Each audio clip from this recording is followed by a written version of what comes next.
Dah ini X-Max ni. Dekat negara saya ni ramai ni pakai ni. Kalau pakai ni kaya dah dekat negara saya tu. Cantik juga dah. Dekat Malaysia pun sama juga ya. Throttle pun belah kanan juga ya Malaysia ni.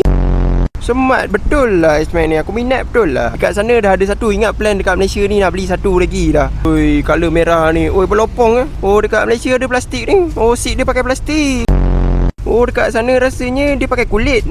Cantik jugalah meter dia ni. Ada kepak telinga ni color merah ni. Color merah ni serumpun ni. Ada bonet. Boleh lah taruh air batu. Diorang ada Honda juga ya. Berapa dah agak-agak harga ni? Kalau dekat negara sana tu dah kaya dah, pakai ni dah kaya dah. Dekat sini sama lah kot. Kaya lah kalau pakai ni. Plan nak race dengan Vario je. Dekat sana Vario mencanak. Dekat Malaysia ada burung juga. Boleh kacau ke burung ni? Try. Boleh terbang jugalah. Motorcycle Sales Center dekat Jakarta. Bukan, dekat Petaling Jaya. Ni ada X-Max ni kawan-kawan. Ultraman juga lah belakang ni, depan ni Ultraman ke Batman ni. Berapa minat ni? Nak tanya harga jap.